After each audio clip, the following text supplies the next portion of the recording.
Yeah, so the final was a similar thought process of try to give myself a little wiggle room, but we wanted to stay more towards the inside this time. We knew that the race wasn't going to be as slow as what the prelim was. We went out probably close to 3 seconds faster for the first 200 than what we did in the prelim, which is extremely fast for 200.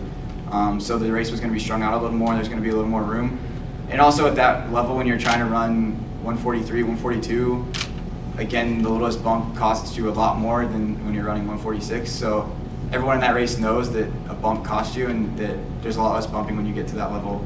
And the guys don't want to mess up their race, and they don't want to mess up your race. They want to make it as fair and as smooth as possible. So we weren't worried about pushing and shoving in the final, but again, we wanted to keep our race plan. Yeah, so I kind of saw the clock at 200 and saw it was fast and could feel it was fast race. And at that point, I ignored the clock after 200 meters, and so I had no clue during the race what we went through 400 meters in, and I didn't care at that point. I knew that I felt good, and when we got to the back stretch, I was expecting a move from the front, from one of the Kenyan runners or from Boris to someone make a move, and so I was ready to counter that and was able to counter that at 500 meters into the race. And then with 200, I was pretty far back, and I just wanted to keep pushing. And then when I got to 100 meters, I was ready to kind of do the final kick, and when I saw there was only 3 runners in front of me, I knew I could get one of them, hopefully.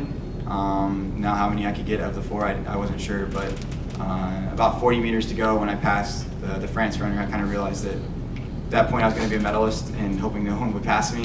But it sounds simple to say, but the last 100 meters really is just about telling yourself to run fast. You're mentally drained when you're at that point and physically drained, so you have to keep things simplified in 800. And for me, it's simplified as getting your feet down faster and run as fast as you can through the line. So just telling myself that and trying to run all the way through the line so no one passed me.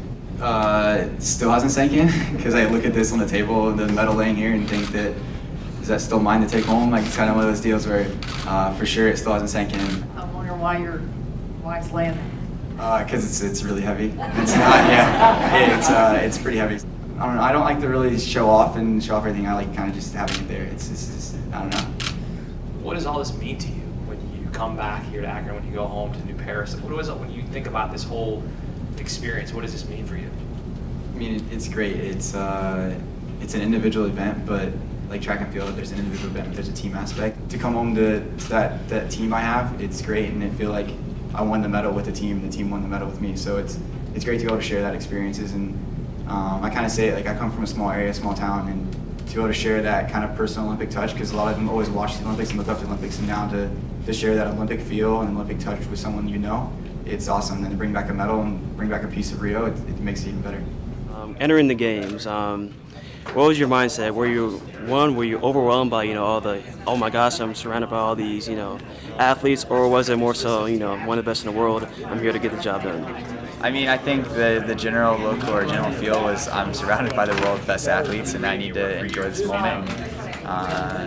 At that time, I was first-time Olympian and everything, so it was a lot of just enjoying and taking everything in. And then when I really thought about the race, I tried to keep that mindset of I made the team, I deserve to be here, and I got to treat that way and have confidence in myself. So coach always told me that, like, keep confidence in yourself, and keep confidence in your racing, and things will play out. So I wasn't in awe, but for sure I was enjoying being with so many great athletes. All right, let's go to the final. You're running out lane 1, but the biggest thing from the first lap for me was Kipketer from Kenya got out to that hard start. When you saw him jump out in the front, did you think, oh, he's going to run away with it, or you think, oh, it's just a fluke? So the goal was to get out hard for 200 meters, and when I got out really hard and realized I was kind of far back and he was up there, it was I for sure was thinking about it's going to be a hot race, and I wasn't sure if he could run away with it or not. He'd shown some fast times, so I wanted to treat him with respect and stay towards the front, but I kind of just wanted to play things by ear, but ignored the clock and ignored that it was fast and just raced my race and see what would happen. I'm going to go to the back stretch on the second lap. You saw Radisha make his move. Did you want to, keep up with him at all? Because he's a world record holder.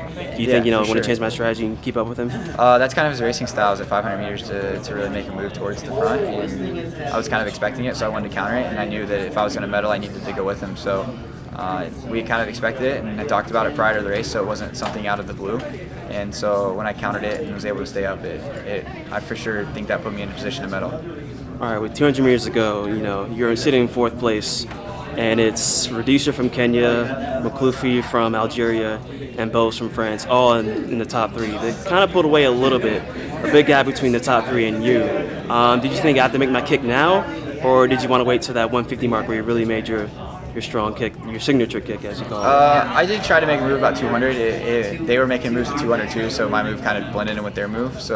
But at 150, I really made that final push towards the front. And again, I think that making the moves and making decisions at the right time, that's experience and that's prior race plans with coach and talking about him and him instilling confidence in me through the end. Because if I hadn't made those moves, I for sure wouldn't bring it home a medal. Yeah, we saw Boss from France fading at the end. Did you know you had some kick left in you? You know, at the 100, 75-meter mark. Yeah, I think I knew at that point that I had a kick in me. And I couldn't tell if he was really fading that hard or not. But about 50 meters ago, I knew that I had got him and knew that there was only 2 people in front of me. So that kind of 50-meter mark was when I realized that I hopefully would bring home a medal. Yeah, when you crossed the finish line, everyone was wondering why you weren't like celebrating more. You kind of had your hands in your head, kind of like, deer in the headlights type look. Can you describe that a little bit more? I mean, it's one of those things where like it happened in the race, but then when I saw the scoreboard and it really kind of solidified that like I'd done it, it was kind of an overwhelming feeling, not really knowing what to do because you don't want to plan on that kind of stuff. You don't want to plan like, what am I going to do after I'm done running? Because then it's kind of like a jinx thing for me. So for sure, I just tried to be as relaxed as possible and not do anything embarrassing, but at the same time, I just wanted to enjoy it. And it was hard too because it was so overwhelming and kind of surprising, honestly, in the end. Coming into today to this press conference, did you expect, you got the bronze medal obviously, but do you expect, Akron to name an actual day after you, entire day all to yourself? Coming from a small town yourself, Yeah. how does that mean to you? I mean, it's awesome. It's cool, I guess, to have it, and it's always going to be that on the calendar. So it's cool to enjoy that. And it was very much a surprise, but I'm going to for sure enjoy it.